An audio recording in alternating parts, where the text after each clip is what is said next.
All of us? All of us? All of us?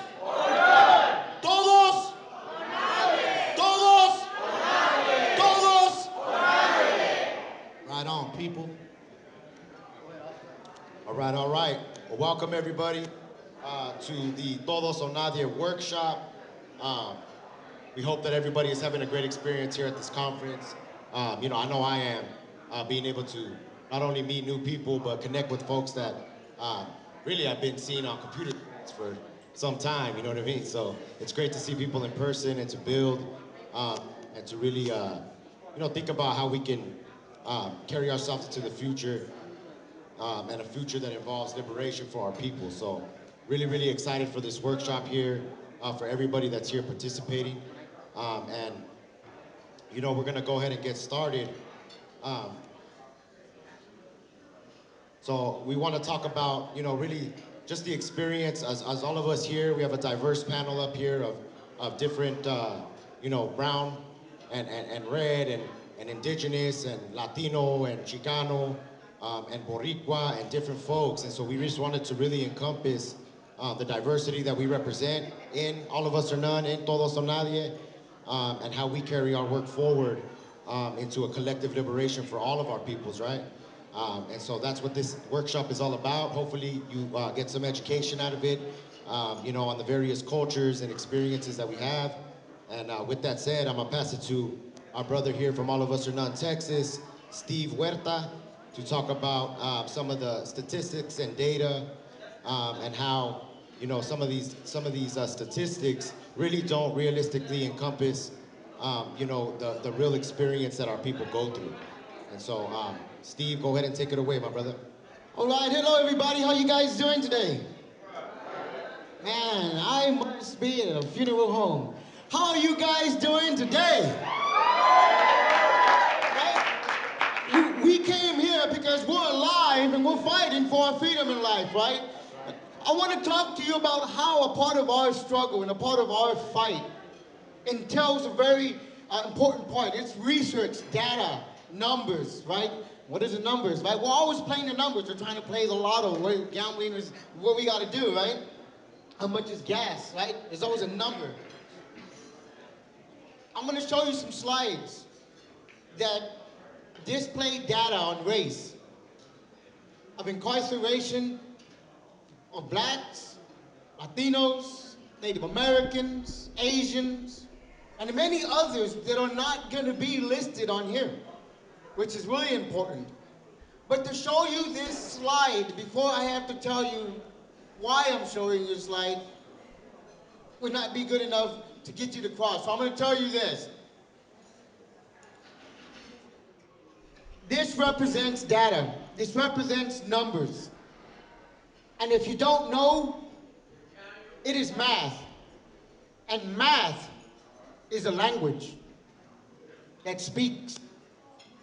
Math is a language that allows us to develop 3D and 4-dimensional models to look at some of the most complex issues in the universe. And it is that same mathematical language that plays out in this data. And it's important for you to understand that concept if you're doing this type of work and you're looking at data. What are the numbers saying?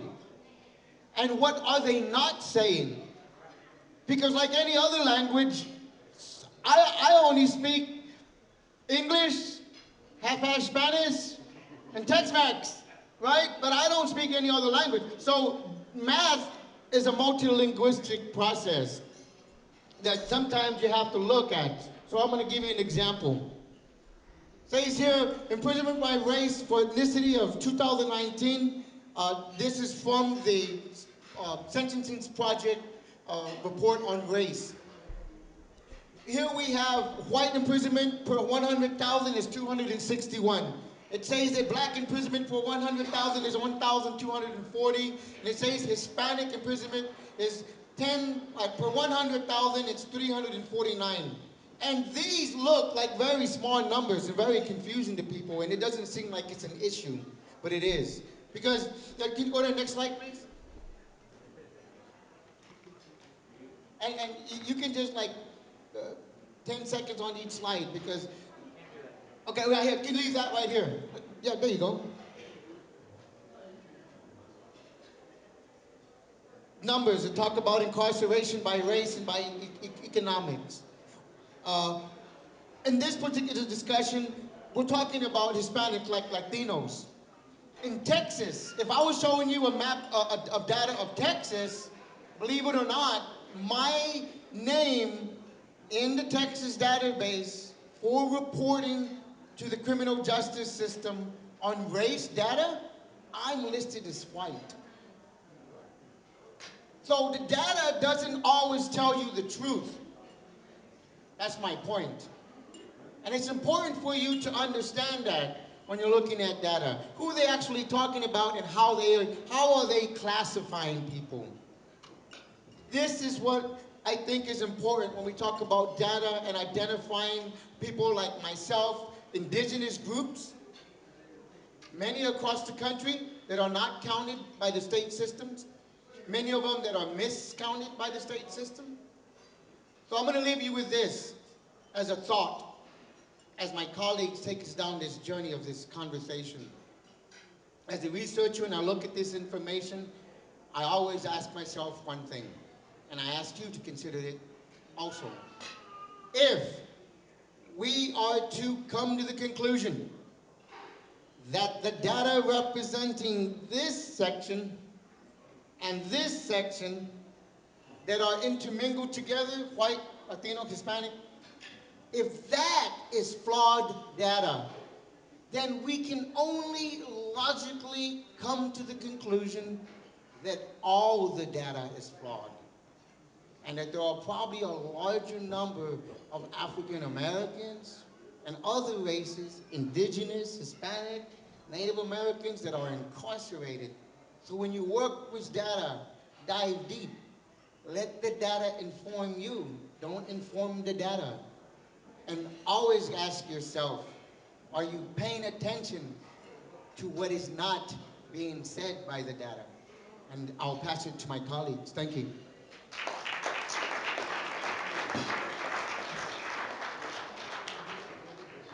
Thank you for that, Brother Steve. You know, I could actually say myself, you know, currently embroiled in a case, and you know, me and Oscar were going through my discovery and stuff, right, and trying to figure out just kind of, you know, my defense strategies and such. And we noticed that too, that I was classified as Caucasian in the database and my classification. And so, you know, it's these things that really make it difficult for us to pinpoint, you know, the statistics, accurate data around incarceration rates. And so I think that it's up to us to start, you know, really taking a look at that and us, you know, promoting our own research. You know what I mean? Instead of relying on others or relying on academics to do the research for us, but for us to dive deep ourselves. You know what I mean? Black and brown led research by impacted peoples. And so that's something that also we want to leave you with. And moving on here now, and apologize, actually, I should have introduced everyone here before we got started, but you just heard from Brother Steve Huerta. All of us are in Texas. My name is Jeronimo Aguilar. I also go by Geronimo. And I'm here on behalf of LSPC, Legal Services for Prisoners and Children. I'm a policy analyst there, and also a member of All of Us or None.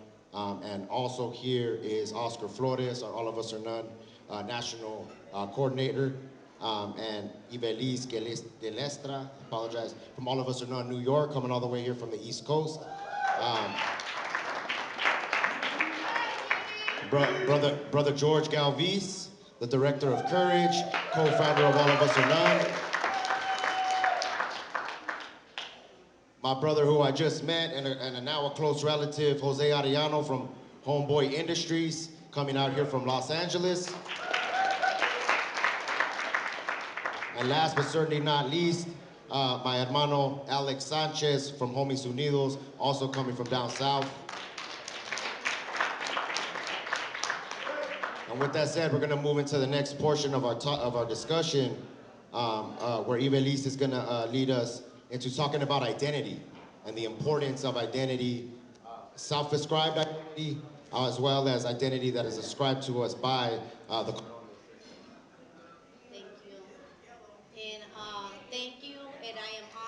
to be and share this space. I always say grand rising. It doesn't matter the time of the day because we're always rising, right? So I identify as a Boricua because it entails the diversity I carry genetically. But when I came to United States, that identity was done for me, right? Now you are Hispanic. Who's panic? What, the system's panic? Like, I don't, so we have to break down the language, right? Of those that identified and why they are defining us and identifying us. Sometimes we are called, oh, she's Spanish. Spanish is a language, my people. Spanish is a language, not, an ethnicity or an identity.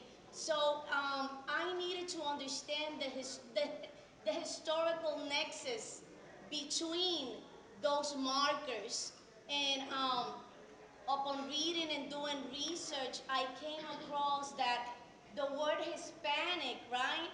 In the 60s, when all of the civil rights was at its glory, they saw that brown folks, they were getting, concientizados, right? There was a consciousness rising.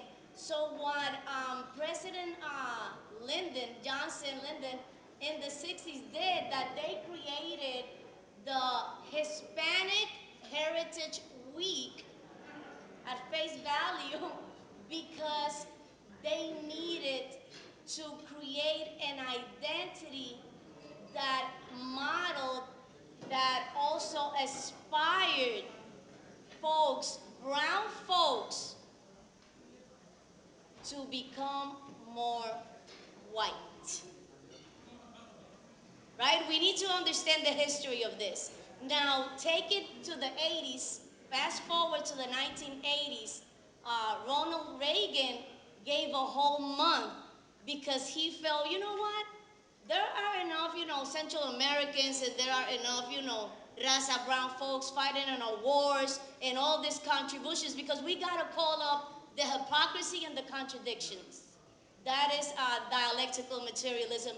So when he did that, then folks were really embracing this notion of being Hispanic, which was whitewashed.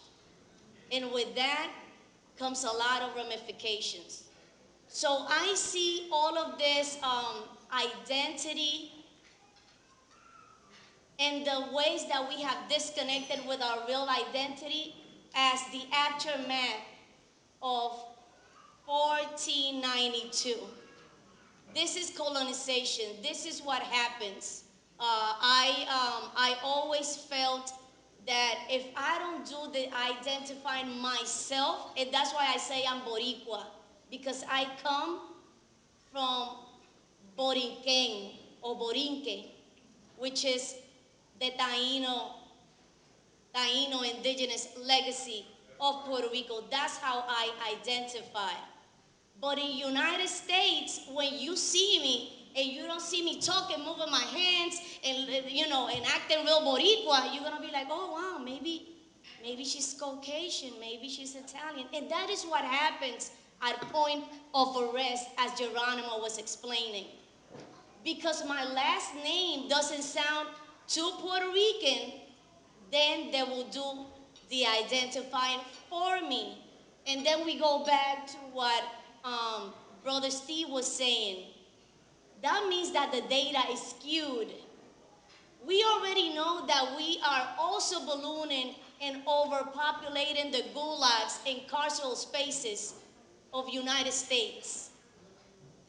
So the way that I see it is, we need to start breaking down those intersectionalities and also our similarities, right? We need to start doing those connections in order to understanding the historical nexus. And with this, I want to pass it to Jeronimo. Thank you, sister. Thank you so much. And so we want to continue on this topic of identity You know, I'm somebody that studied and researched a lot in ethnic studies and Chicano studies. And one of the first things, like the foundational things that I learned was that identity is power. You know, one of the first books I read was called Youth, Identity, and Power. And so when she's talking about identity and you're being labeled, also we understand that, you know, race is a social construct, right? So all of these labels that the system gives us, they're all just created, and they were created at some point in time in order to maintain a system that has continued to obviously incarcerate and oppress our people, right? Black, brown, and everybody at this point, really. And so, you know, we wanted to dive into identity, give us all a chance up here to talk about our identity, you know, our personal identity and why we identify the way that we do, and the power that comes with that, but also the journey. You know, we're all on a journey here. I think what I'm hearing from what Sister Ivelisse was sharing is it's a journey of decolonization. You know what I mean?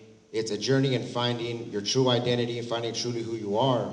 And like Brother George said just a little while ago when we were talking back there, it never ends. We're on that journey until we die. You know what I mean? Until we become ancestors. And so that's the kind of beautiful piece of this that we wanted to touch on. And so if we can, I wanted to go through each of us as a panelist and talk about, you know, how you identify and why you identify the way you do.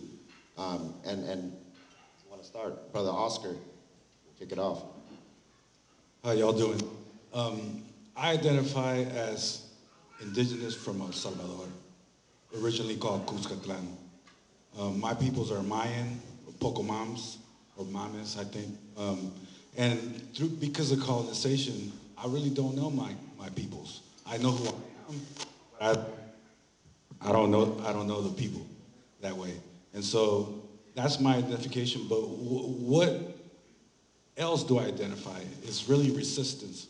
Our people have been resisting the colonization of El Salvador forever.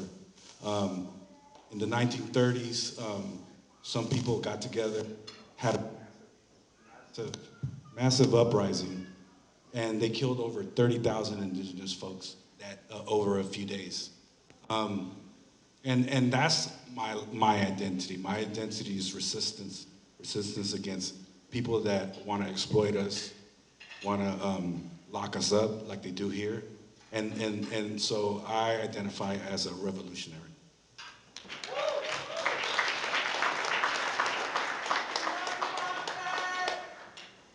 Thank you, Brother Oscar. For myself, I identify as a Chicano of Purepecha descent. And so the Purepecha people are in Michoacan area of Mexico. They were, you know, in the neighboring to the Aztec, the Mexica peoples. And when I talk about the journey, especially as a, can y'all hear me without it? No. No? As a Chicano, a self-identified Chicano, I know I was fortunate enough really to have parents that were involved in the movimiento. I had various family members that were involved in the Chicano power movement, in the East LA walkouts, the Brown Berets. And so I had a lot of revolutionary and radical kind of education growing up, but I didn't really understand what it was for myself, you know? And so it wasn't until my experiences, one of which, you know, that brought me over to Standing Rock to resist the pipeline that was, you know, being built on native land down there, that it brought it fully home for me, you know. I knew that I definitely wasn't white. I know that, you know, everyone assumes, yeah, you're Mexican, right? Fun fact, I've never even been to Mexico. And so it's hard for me really to say, yeah, that's me, I'm Mexican flag. When in reality, that's not my experience either. And so what I you know, begin to unpack in this journey, especially like in Standing Rock, is seeing all these different folks, from my black relatives to my brown relatives, all the way down to every shade you could think of, and seeing that we're all one. You know what I mean? And when we talk about especially indigenous peoples here on this continent, you know, from the north to the south, it's all one land base. You know what I mean? And so in Standing Rock, we had indigenous folks, obviously our local folks there from the Lakota area, Pine Ridge and Standing Rock, and folks all the way in between from here, all the way from here, California. But also, what blew my mind was being there one day. Like I said, at this time I had an uncle that spent some time in Chiapas, and he was on his journey too to figure out like, what is our lineage? Who are our people? That's when we figured out that we're Purepecha. Actually, I had a great conversation with my tío Veto, who also got into a lot of revolutionary, organizing. And I was at Standing Rock. I was there as a Brown Beret. I was doing my thing, trying to serve my people. But for me, it was like I still felt like a other. I felt like I'm here helping the Native Americans, as me. But when I started mingling with folks, I realized it was a mirror. En la quech, you are my other you. You know what I'm saying? You are your other me. We're a reflection of each other. And so that's what really blew my mind. And we're there one day, and I see a delegation. Delegations were coming in to the camp, and this delegation happened to be the Purepecha people. They came all the way from Michoacan, Mexico, the native people, to stand with the indigenous peoples of Standing Rock. And I kind of looked back and I seen the flag, and I'm barely like starting to learn like what the flag looks like, you know what I mean? What some of the deities and different things, the spirituality behind it. And I saw the flag, and that's what sparked it that's what finally sealed it for me.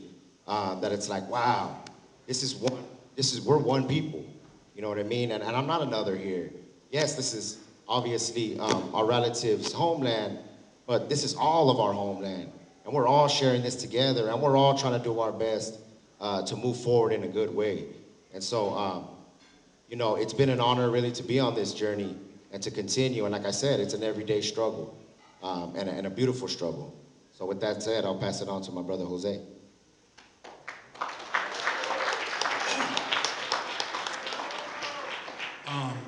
Mi hija wene hinkum, Netuanyane Jose Arrellano. Hello, my relatives. My name's Jose Arrellano. I've been fortunate to be able to know, where my people come from. We're from the Los Angeles Basin. Generations, for like 2,000 years plus, my ancestors have been in the Los Angeles Basin. So for me, like hearing you guys talk about, like it's interesting for somebody to tell me like, hey, go back to where you came from, or my name's Jose, so it's like, hey, you don't speak Spanish? Like, nah, I don't. What about your mom? My mom didn't speak Spanish. Well, what about your grandma? My grandma didn't speak Spanish neither. Spanish, the language, that's from Spain, homie. That's from Europe. And so one of the things that, as I'm hearing you guys talk, what's interesting to me is, like, I have a lot of options I could choose from of what I want to identify as. I could be Mexican. I could even lie and say I'm from El Salvador. I could say Chicano. I could say, I can say I have so many options. What's interesting is why. Like, why do we have so many options? I know we've all heard that saying, divide and conquer, but what does it really mean for us, right? So to get a people to believe that they're not on their own homelands is like true oppression. To get someone to believe in a story that if I put a fence right here and you walk through that fence, and when you get to the other side of that fence, you're in another country. To get us to believe that is like one of the greatest oppressions of all, right? And so in our culture, in my culture, for thousands of years, people have traveled from the south to the north. There's no body of ocean on this continent that divides us. But we're divided by this false narrative, this story that was embedded in us. And, of late, I've been really, like, just tripping out on it, like all these new terms and stuff, like all these options we have to call ourselves. And it's the oldest trick in the book, you know what I mean? And so one of the things that I've been able to identify with is like the earth. So Tungva in my language means people of the earth, which means we believe that Creator put us right here to take care of the earth. It's to not take from the earth, but to take care of the earth, which means be good stewards of it, right? And the story is now, and so many people are believing this story is like, hey, you're not from here. Or you're a criminal if you cross through that gate. You jump that gate, you're a criminal. You're gonna go to jail, when their ancestors have been doing that for thousands and thousands of years. And so even in that sense, in that regards, it divides us. It divides people that are on this side of that gate to people that are on that side of that gate. And what it does is from where I'm sitting at, it doesn't strengthen our movement. So the question that's being asked in terms of like self-identifying is, I think, one of the most important things in our movement, right? Because how could you know where you're going if you don't know where you're even from or where you've been, right? And so it's been empowering to me. It's been liberating. And I'll give you this, I'll leave you this too, is because I've been in the system. I grew up in the system since I was a kid. And this is like the divide and conquer, homie, right? Trip on this. So when you're locked up, and when you're in and for those of us that have been in California state institutions, when I go on lockdown, they come around to my door and they put a little sign on my door and it says Southern Mexican on it. Has anybody ever seen that? So they put a sticker on the door and it says Southern Mexican, and then I watch other people that look just like me, they go to yard because they're Northern Mexican. So even within the state of California, so this ain't just the country, this is within the state of California. It's so embedded in our DNA that I could look at someone that looks just like me and go, that vato's from the other side. He's my enemy. And he looks just like me. We have a epidemic in Los Angeles right now. I know we've heard of the COVID thing, the epidemic, but we got an epidemic. And what it is brown people and black people. So a brown, like someone that looks like me drives around and shoots someone that looks just like me. And it's an epidemic. And I believe that it comes from this story that was created to separate us. And it's so deeply embedded in our DNA that we'll drive down the street, pull over the car, get off the car and shoot somebody that looks exactly like you do. That's why it's so important for me to know who I am. To not believe this story anymore. This lie of, you're a Southern Mexican, so Northern Mexicans, you guys are different. Or you're from Mexico, or you're from Los Angeles, so Mexicans, you don't help them. Or you're from El Salvador, so people from the north, you don't mess with. Because I've got to see it firsthand. I was a part of that. I was a part of that plague, a part of that epidemic of driving all day looking for someone that looks like me to bring harm upon them. And so for me, self-identifying is one of the biggest things for me in the movement because it freed me, it liberated me. It brought honor to who I am. Like to know, like, nah, I'm not gonna go based off of you no more. And be a part of these numbers that aren't even telling the truth. You know, how could you say, okay, you're a part of this group and then I'm gonna put numbers up on the wall based off of what I say you're a part of? So I decided to make a commitment to myself to go, nah, you know what? I know my people are from here and I know there's no body of ocean in between us and them, so that means you're probably one of my cousins. You're my relative. We don't drive within a nation and like drive to a family member's house in Texas and say, hey, we're in a different country now. You know what I mean? We don't do that. But for whatever reason, we do that within these so-called borders, and that has really plagued our community as brown people. Thank you.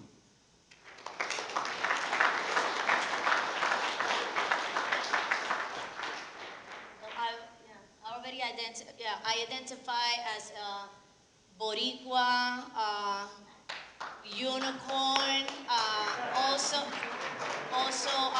I grew up raised by an Afro-Boricua grandmother who initiated me in Yoruba Ifa traditions at a very early age. And I come from the school of thought of resistance. I used to identify it, and I still do, as an independentista because I want the colony of Puerto Rico to be free from United States empire.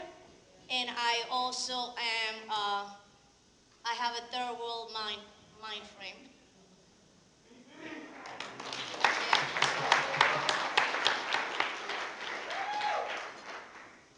Yeah, yes. All right, all right. For me, it's the same issues that you're hearing here, right? That as a child, you don't know how to identify yourself. Okay, all right. As an immigrant from El Salvador, and like Oscar said, what used to be called Cuscatlan before it was colonized by the Spaniards, and they dropped these slave names on us, and they became Sanchez, right? And my origins are from the western part of Cuscatlan, from the tribe called the Pipil Nation, that are Nahuatl-speaking people, right? That means that the language, Nahuatl, is also in Mexico. It's also in Southern California, and it's a lineage because the people were migrants. The indigenous people were able to carry the tools and all the necessary items to travel. So there you're gonna find Nahuatl-speaking people in El Salvador and Nicaragua, right? Where they were suppressed to a point, like Oscar was saying, 1932, over 30,000 people were killed because of people that wanted to become liberated. And Feliciano Ama, which was our indigenous leader, rose up against the plantations of coffee growers that were taking the land. And that gave rise to the Farabundo Martí, which became the Revolucion in El Salvador, and into the 80s became the Civil War, right? So as we came to this country as immigrants, because my families fled to flee in the mid-70s, left us over there, came back, and sent for us, and I came back as a child. I was 7 years old when I came back. And I didn't know who I was. I didn't know how to identify myself. I was going to school and everybody was calling me Mexican, right? And I'm not Mexican, you know? I can't go to Mexico, right? And these terms become derogatory at times, right? Because all these terms come from the colonization that our people, that our indigenous people went through. So to call me Latinx now, it's like I can't identify with that.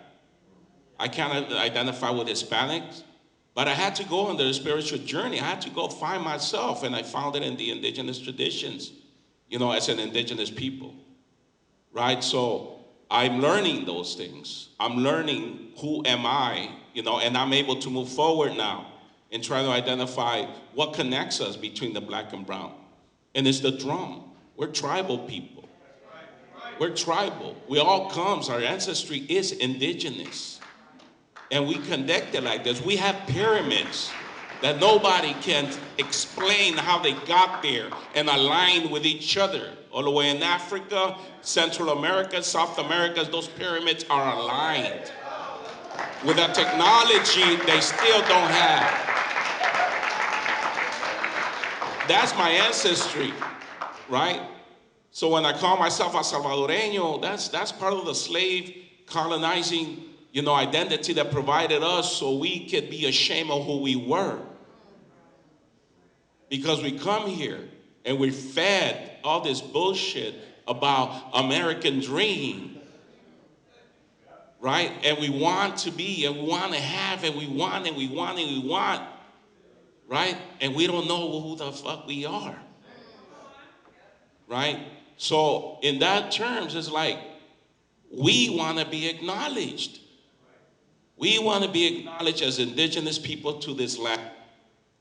We want to be able to be seen and understand that we're indigenous, right? We want to be able to, our issues be heard and understand that what happens here impacts us globally. Mass incarceration, hey, you know, Dorsey was in Mariona, you know, you could go to our Alcatraz in Zacatecoluca prison, that's modeled after one of the prisons here. They call it Zacatras, right? So the policies that happen here and how they identified you follows you. When I was deported in 1994 to El Salvador, my criminal record went down with me. They identified me as a gang member. Now I wear that slogan everywhere I go. Oh, gang member, ex-gang member, non-active gang member. You know, people have called me indigenous gang member, right? They don't know what the fuck to call me, right? But we have to take those slogans out of our community. We have to take them out of our youth, because the youth are holding on to those identities because they're afraid to even face who they really are. You know, I work with many unaccompanied minors coming into the country here, I work with them. Because in the prisons I go visit lifers that were unaccompanied minors in the 80s. And I know that the cycle will repeat itself unless we interact and break that cycle. Right, so we're going and we're talking to this kid, we're bringing cultura, and we're trying to teach them about who they are as indigenous people, and they're telling me, I'm not Indian. And they're darker than me. So we got a big problem in regards of how do we identify as brown people? You know, and then the bigger problem is how do we identify with each other in regards to our indigenous roots?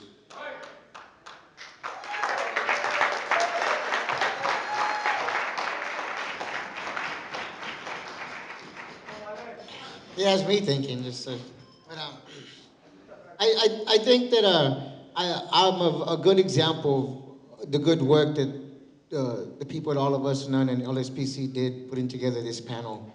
Diverse people with diverse opinions and maybe not shared opinions. My grandfather was from Mexico. His name was Elalio Huerta. He was a barber. He was also an Apache. But I have never identified as a Mexican. I get accused of being Mexican. But I've never identified as being a Mexican, nor have I ever identified myself as an Apache. I think one part of it is because I don't know the history of that as well. They didn't take time to give me that in my life.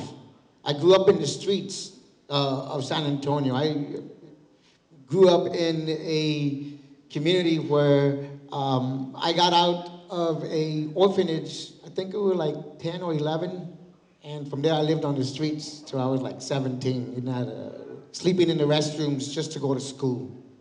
So I didn't get a chance to understand even my family and what their history was. So my identity was just seeing the world through a homeless child who would sometimes walk to his mom's grave and sleep there because that was the only place I felt safe. So I didn't have anything to identify with myself, just being me. Until I started meeting other people who started teaching me about indigenous backgrounds. And I have myself as an instructor, I do círculos with youth and stuff like that. So I'm not ignorant anymore of my heritage. But I wanted to make a point that I once was. But the problem that I have when it comes to race is this. I don't want to deny my grandfather. I don't want to deny the fact that I'm also part Apache. But I have learned through life, through a deep spiritual, higher consciousness of meditation and reading, that I would hope that we would one day agree that the only thing that we can agree on about race is that there's only one race, and that is the human race. And while it must be our responsibility to fight for the continued traditions and histories of our peoples to continue passed on generation after generation, I also fear I risk continuing the segregation in the conversation.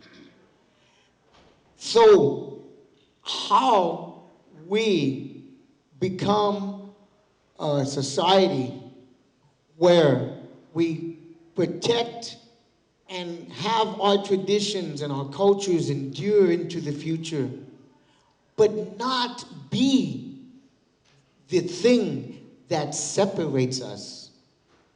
That is the big human endeavor, to one day become one and find that within ourselves, that every person, regardless of what color or age or ethnicity or background, should be treated the same.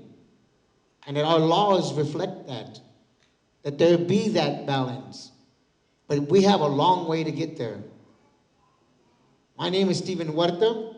I was born in the United States. I am educated in my heritage, but I'm a U.S. citizen. I don't speak Spanish very well. I can cuss, but I don't speak Spanish very well. But I, every day, am trying to continue to learn more about my heritage and my history, because most of my life, I have been ignorant of it. And I am still ignorant of so much. But I don't think that disqualifies me from at least coming to that simple conclusion that we're just one big human family. And we need to just love each other like that. And love our children and protect our world. And see each other in each other. And when one hurts, we all hurt. When we are that, when we are one, we will truly be a free world.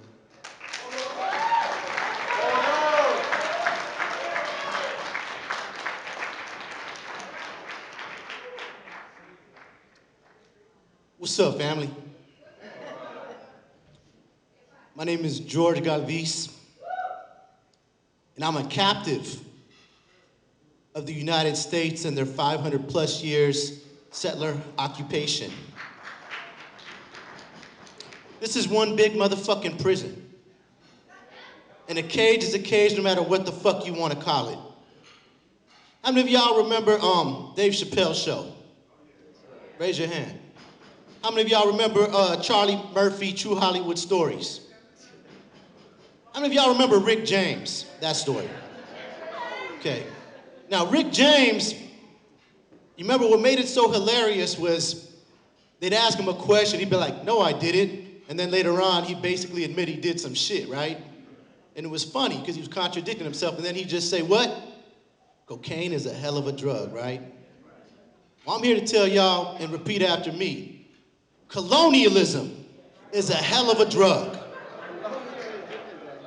Colonialism is a hell of a motherfucking drug. It's created a whole lot of confusion up in here. Because in 1492, there was a clash between two irreconcilable worldviews. One of the indigenous people reflected in the Lakota expression of Metaki Oyasin, all my relations.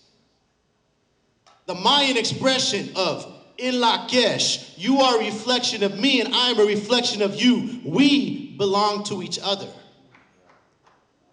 A concept of being interconnected and interdependent versus that of the invader, settler colonizer, of greed, gold, and genocide, the 3 Gs.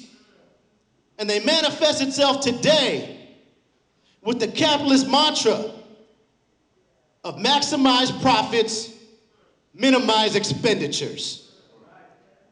They value money before they value people. That's what this big motherfucking prison is about. They see us as commodities. They see us as modern day slaves. That's why when we were at Alcatraz yesterday, we affirmed, we acknowledged that the very first prisons in the context of the so-called United States, did I say snakes or state? I don't know. But y'all know what the fuck I mean. Were what? The slave plantation and the reservation. You're right. Brother Dennis just corrected me. The slave ships. But once they hit this continent, it was the slave plantation and the reservation. If you were a person of African descent on the plantation and you left the plantation, you would be hunted, you would be brutalized, and you would be possibly killed. If you're an indigenous person on the reservation and you stepped off the res, you would be hunted, you would be brutalized, and you'd be possibly killed. So let's not ever get caught up in the stupid ass trap of the oppression Olympics, y'all. We have a common pain, we have a common oppression, and therefore we have a common struggle. And I might just add, more importantly, we have a common humanity. We have a common spirit. And we have historical, intergenerational trauma as a result of legacies of slavery and colonialism. But guess what? Don't pathologize us, because we also have historical, intergenerational wisdom and culture that's kept us healthy since time immemorial, not just resilient. We gotta move beyond resilience, y'all, to motherfucking resistance.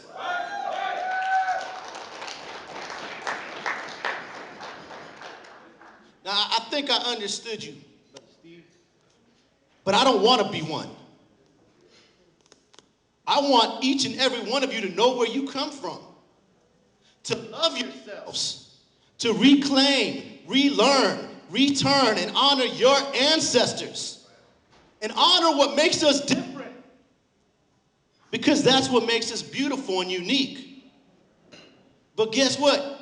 You can't love me till you love yourself. I can't love you till I love myself.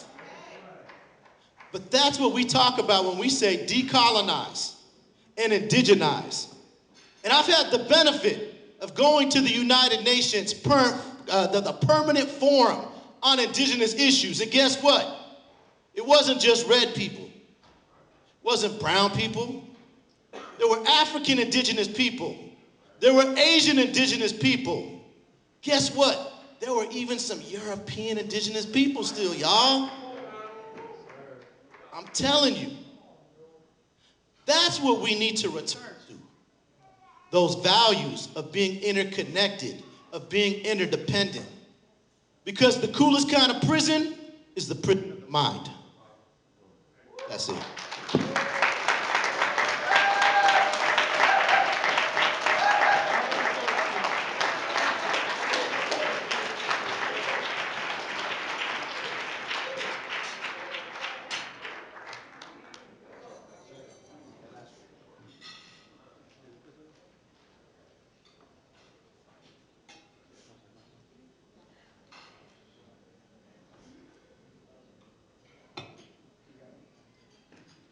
Thank you, Brother George.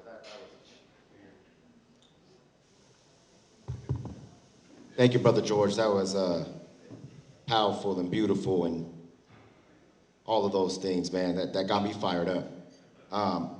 And so, we're going to continue on, this topic of identity in the sense of, we want to cover what's an important issue based on your identity that the movement needs to address, or the movement needs to recognize, or how are we going to make the movement stronger? That's really what this is all about. Everything that we talk about is how do we make this movement stronger? How do we give ourselves a better shot at really, really being able to tear this shit down and build something new, right? That really serves the people. So with that said, we'll start on this side of the table. Brother Oscar, you want to kick it off? A big issue that has affected myself and my family has been immigration. I was born in El Salvador, immigrated over here because of the Civil War that was starting. My father was killed, and that's why we moved over here. As we immigrated over here, in terms of identity, they call me wetbag, 3 times wetbag, right? Because 3 borders that we crossed. And immigration has affected my family big time. Out of the 4 boys, 3 of us got, not myself, but 3 of my brothers got deported. And 1 got killed later after. So imagine growing up here, he came over here when he was 4 years old.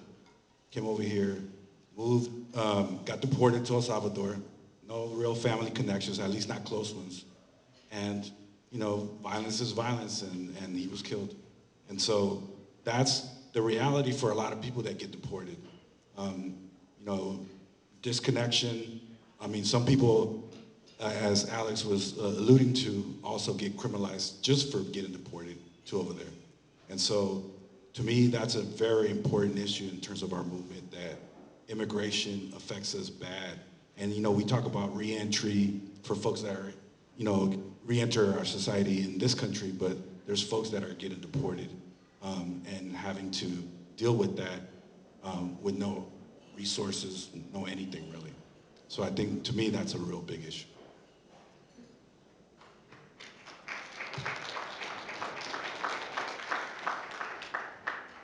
For me, there's nothing much I can add to what I've already shared. I think for me, it's just, us honoring the history, and not so much to point out like, hey, man, I had it bad too, but more of, look at the shared experience, you know what I mean? The shared oppression, the shared pain, but also turning that shared pain into collective power, you know what I mean? And so I wanted to bring to your attention an era of California history, but not just California history, Southwest history, here in the southwestern area, this United Snakes, as you termed earlier, and there was some of these same tactics of oppression. We talk about enslavement, right? The first folks enslaved through the mission systems as indigenous people. Me as a Chicano, right? And having family that does live in Mexico. And even though I understand the colonial identity behind it, and as I said, unpacking and really still on my journey, on my red road, but seeing the history that really it's glossed over, right? And so there was an era here in the Southwest where Mexicans were lynched at a really, really high rate. And so, and it honestly continues to happen to this day. There's violence at the border that really goes unnoticed. You know what I mean? Not only, I think we've seen, the coverage of the children in cages, right? And I think that obviously we see politically that they bring it up when it's convenient for them. You know what I mean? They bring it up when a certain party is in office so that they could use it as political fodder, not because they really give a shit about the children in cages, as evidenced by they're still in cages and we have a whole nother, political party that's in office. And so I just want us to keep mindful and to do the research, man. You know what I mean? And uncover the diversity and the shared experiences and shared culture that we have from the lynching, from the enslavement, all the way up until today, into the prison plantations, and how we continue to be led into this system of oppression. And it's, again, disproportionately African and indigenous peoples. And there's a reason why those two, sects of people have been taught to not, collectivize. You know what I mean? Because there's so much power, there's such a threat when we're able to build a multicultural, system of resistance. You know what I mean? They'll allow us to do our own little thing, right? Oh, okay, you guys go over here. But there's your issue. Okay, here's our black brothers. They got their issue. Okay, and we got now the even between males and females. Okay, there's your issue and your issue. But it's when we're able to all come collectively to the table that we really start pumping fear into those that run this system.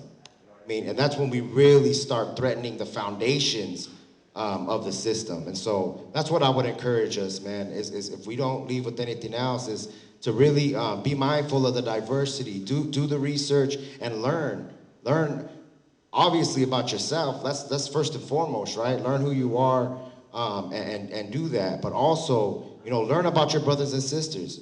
You know what I mean? I know that in this campaign, our ABC campaign, we really wanted to focus on building something that's multicultural and something that honors all of our struggles. And so I could even say, I don't know much about my Asian brothers and sisters' struggles. And that's something that I am gonna take, with myself in order to get better at that. You know what I mean? So that's what I mean, is us really taking the time to see each other. You know what I mean? And not only see, what we are now, which we definitely should, but also how we got to where we are now, right? Because then we're gonna see, man, you went through the same shit, bro. You know what I mean? We went through the same thing. And when we start seeing each other like that, it's like, all right, we don't even gotta get on the same team. We've been on the same team. You know what I mean? So that's what my piece is for this. And I'll go ahead and pass it to Brother Jose. I think one of the things that listening to you guys is just so amazing to be up here and hear each of you guys share. I think George ended with this prison in the mind, right? Like what colonization and oppression has done to us, and it's so deeply rooted in the story that we believe. So there's something coming up, and this is just in the state of California, like the Indian Education Act, where, you know, think about us, how many years it took for some of us to like begin to understand these concepts that we're talking about up here, right? Imagine our children, if our children were able to receive this information from the moment they step into a public school. Imagine like if there was a book, you know, if there was a reflection of themselves in literature where they can see like, oh, I come from royalty. You know what I'm saying? Like, oh, my people have been here for thousands of years. Oh, this is how they hunted, this is how they fish. We had a pan, can you hear me? And trip on this, so we circle, right? And everybody that sat in that circle, no matter what color of their skin, like it felt right. You know, because that's something within our spirit that goes, oh, this is right. Like there's no hierarchy right here. Like you're not gonna talk down to me. Like we're gonna sit in circle, we're gonna see one another. And the circle never finishes. And also every time somebody new walked into the room, the circle got bigger and bigger and bigger. And it just opened up, and then that person had a seat in that circle. And it made me think about, as I'm hearing you guys share, it made me think about, there's many ceremonies in our culture, but there's a certain ceremony, and it's a sweat lodge ceremony, and when you go into that ceremony, it's dark in there. And trip out, so I was young one time, and I'm coming out of a sweat lodge, and this outer, he pulls me to the side, and he says, hey, it was dark in there, huh? And I'm like, yeah, it was dark in there. You know, it was hot in there too, but it was dark. And he goes, you wanna know why it's so dark in there? I said, nah. He says, because you can't see the color of anybody's skin. He's like, when you're in there, you don't know what anybody is. You don't even know how their body looks. You don't know nothing about them. The only thing that you do know is that they're praying just like you're praying.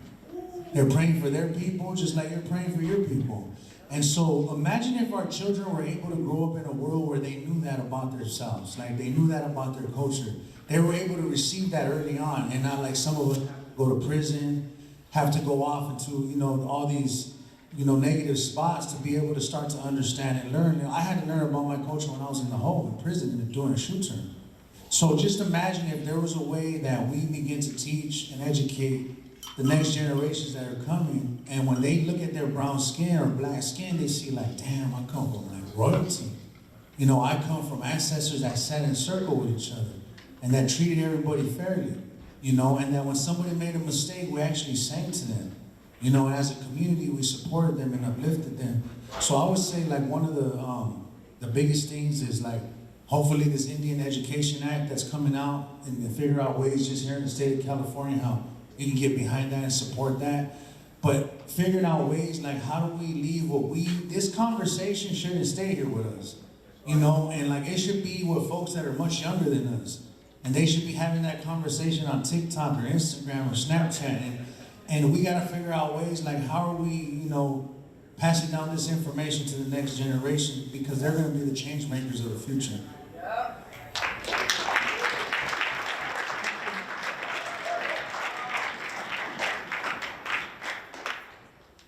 I remember being in my cell in prison and reading something that said human beings share 99.2 as markers in our DNA. 99.2. But damn, we focus on that little less than 1% that determines, that little percent that is less than 1% is what determines your eye color, your skin color, and we pay more attention to that than to the 99.2% that connect us as human beings. And George was talking about interdependence, about interrelation, and when I think of what connects us,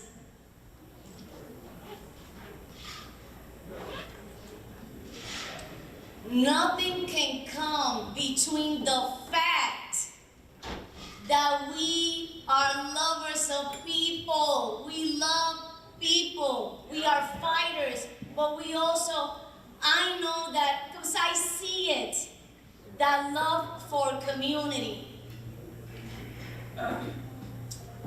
So, this is how I would like for you guys to leave today.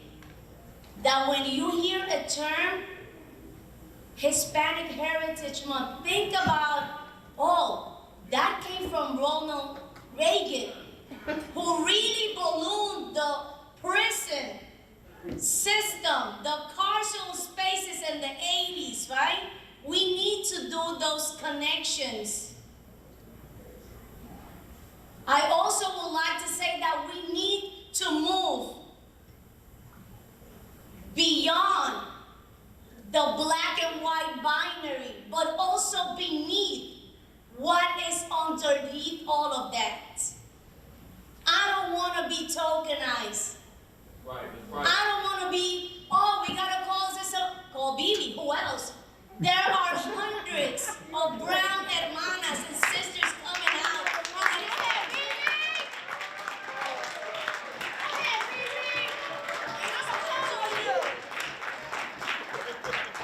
It is my duty to bring those other leaders out there so that I am not getting called every time.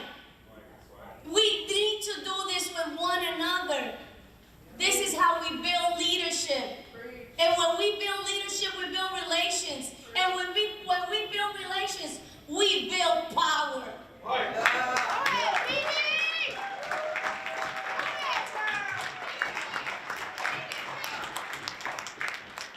don't know if I'm gonna be able to top that. You can.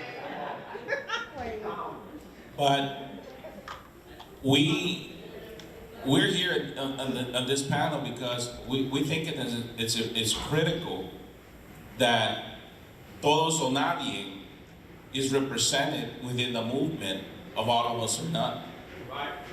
Because it's critical that our issues are also front and center.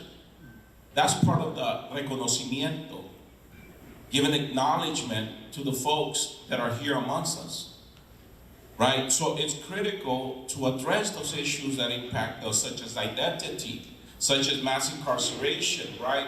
Latinos here in prison, are disproportionately incarcerated, in California, Arizona, New Mexico, we're numbers. Not only that, but we're getting deported. And the same systems that mass incarcerated here are being transferred over to those countries. They're being consulted to. Rudy Giuliani, William Bratton, chief of New York that came to LA. Those people have been consulted to go down to Central America and advise how the police should attack our people. The zero tolerance initiatives implemented in New York are front and center, the cero tolerancias in Central America, right? That has led to abuses, killings, death squads, to address the issue of violence, to address the issues of our people. So when we talk about Todos or Nadie, we need to keep in mind that it's critical to understand the impact that mass incarceration here in the United States has abroad. That it's not just a Latino issue or an immigrante issue. It's not.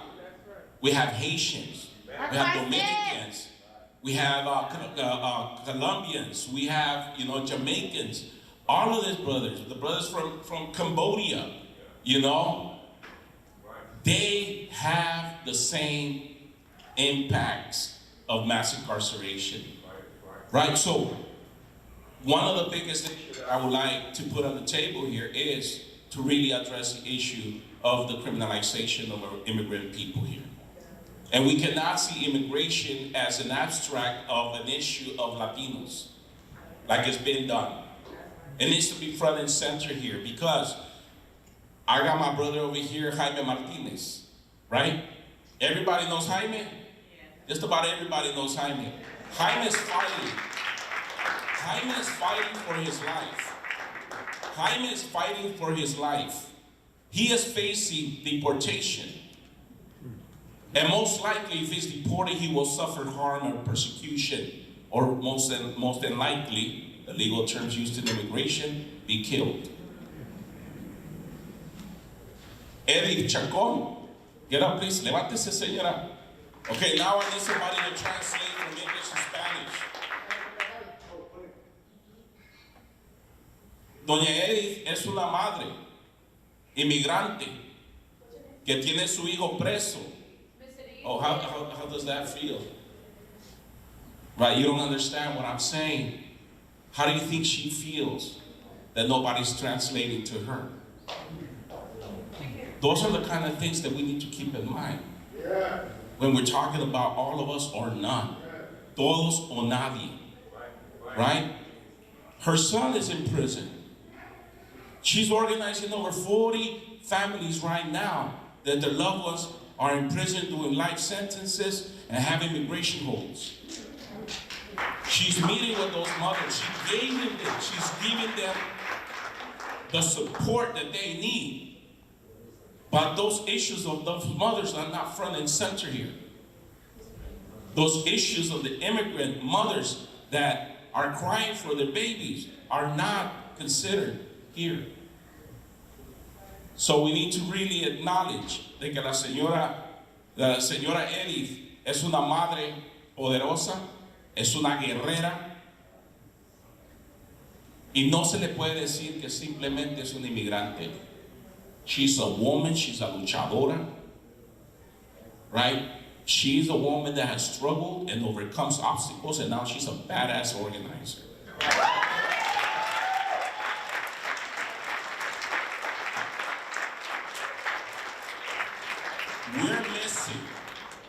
We're missing a whole sector of people that have been impacted by the criminal justice system where it interacts with the immigration system.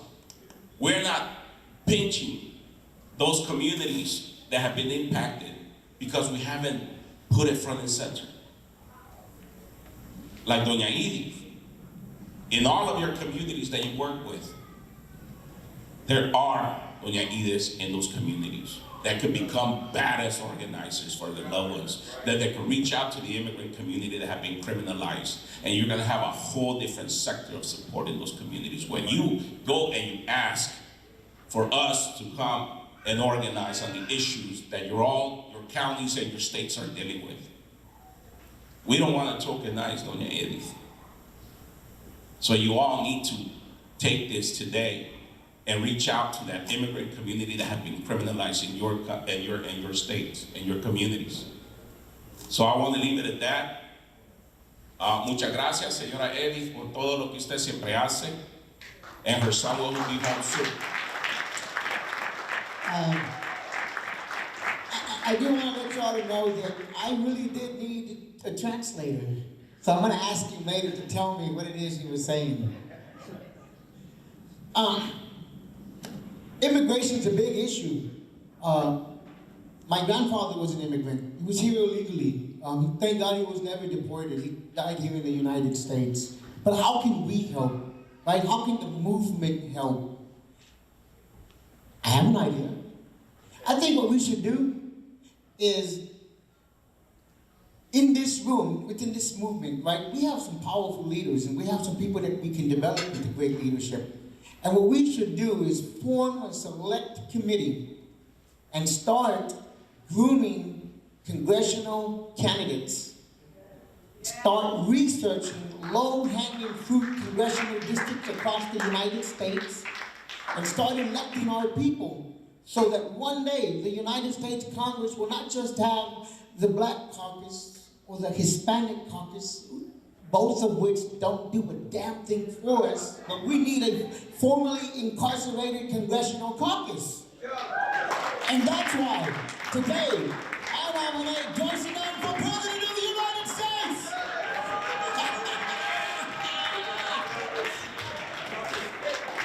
But that's an idea. I'm always thinking that what we have to do is seize political power. We must act as if we are a government in waiting. And we must take full political leadership and control of our government. We have got to continue to support candidates to support us, but that should only be because we're working towards making sure we don't need to support you anymore, because we're gonna put my brother who just got out in your seat. We got just a couple minutes, so I'm gonna just try to keep it short and sweet, y'all. Last 2 days, I've just been feeling immense gratitude with the way we began at Alcatraz in a sacred manner, honoring our ancestors, with the connections, because it's like a family reunion. I can't know how many loved ones I got in this room, people I don't get to see all the time. I mean, all parts of the country, people I deeply love. I've just been feeling immense gratitude. And you never know when you're all in a room together that history is being made. I heard that last night. I heard that last night when we were honoring one of our elders for his retirement party. And it really resonated with me. Because 20 years ago, some formerly incarcerated people sat in a room and we began to speak about organizing.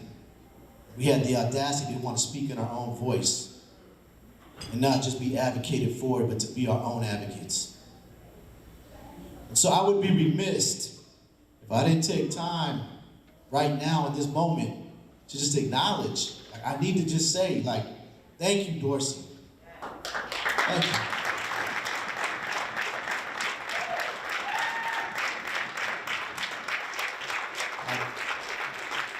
I really love you, brother. I love you. Dorsey taught me to be unbroken, unapologetic, and uncompromising. Yeah. I didn't used to even talk about being formerly incarcerated because I knew the baggage that came with it. I was at UC Berkeley. I could fake it till I make it. Didn't want people to really, like, judge me. And I was in graduate school, and we started All of Us or None. And all of a sudden, I'm talking about being formerly incarcerated all the time. And all of a sudden, I started getting treated differently. And we took lumps for it. We took lumps for it. And now you'll see all these organizations that we jammed up. As soon as you're out, they're ready to offer you a job if you're formerly incarcerated, right? And I want to talk about something that might be a little hard to hear. A little bit of entitlement coming out now. People don't know the lumps that some of us took. And I'm seeing, like, I'm just seeing some behavior that ain't cool, man. I'm seeing some behavior that ain't necessarily cool because there was a lot of sacrifice. There's a lot of sacrifice. And we have to continue to sacrifice because we can't just be like, okay, cool, I got a comfortable job at the Vera Institute or some other bullshit intermediary that didn't give a shit about us. It ain't about that. It's about how are we liberating the rest of our relatives and loved ones behind enemy lines. Yes. And one of the biggest issues is abolishing bondage collectively. How are we eliminating that 13th Amendment that still legalizes slavery? We were talking about this over 20 years ago. Beyond that, the Critical Resistance Conference, ain't that right, Dorsey? Because the Critical Resistance Conference, we were talking about the 13th Amendment. Before there was a documentary, before there was a book called The New Jim Crow, we called our movement, our movement, this movement right here, we called this the New Civil Rights Movement. Because we knew that this was the foremost way of supporting the communities of color since Jim Crow. So I say that much just to say, like, you never know what somebody's going through. You never know what they're carrying. Earlier, I kind of talked about our historical, intergenerational wisdom and culture. Take time to honor each other in a sacred manner. And don't forget our loved ones. Just because we might be comfortable right now, don't forget our loved ones who are behind enemy lines. Don't forget those who are still in bondage. And take time to acknowledge and thank the staff of Legal Services for Prisoners with Children for putting on this gathering, y'all.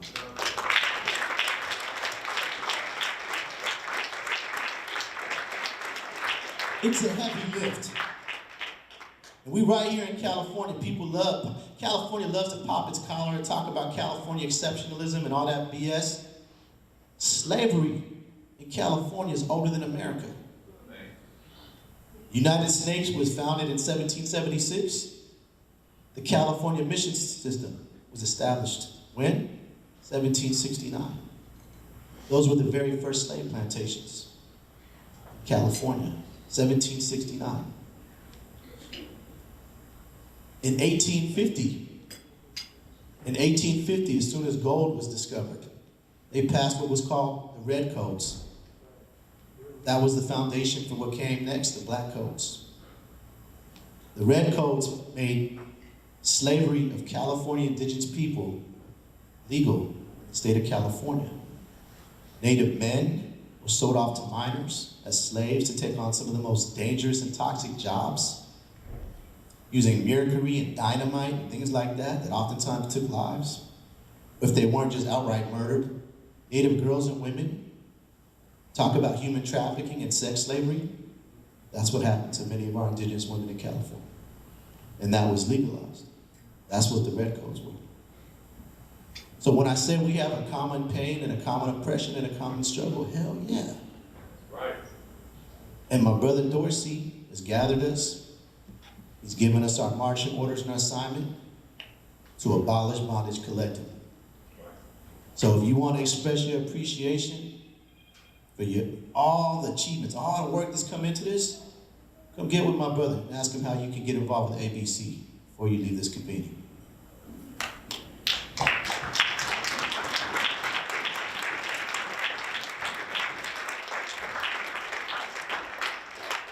Appreciate each and every one of y'all. Let's get free. All of us? All of us? All of us? Todos? Todos? Todos? Let's get free.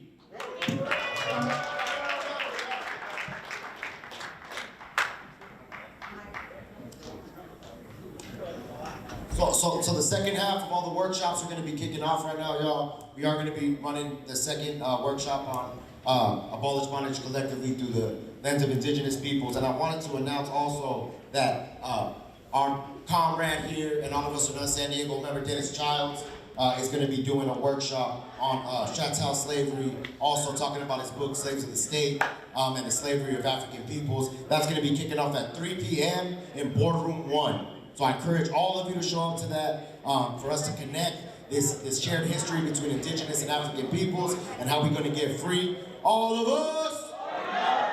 Do it, y'all.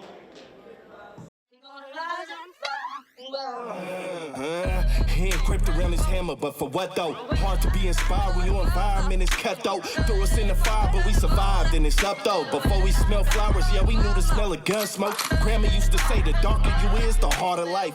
It always made me shed a tear, cause grandma dark as night.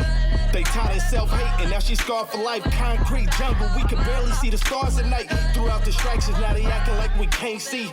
Let us off them plantations, but we ain't free. They say it's hard to see the picture when you in the frame. I'll make this bitch come to life, watch how you paint me.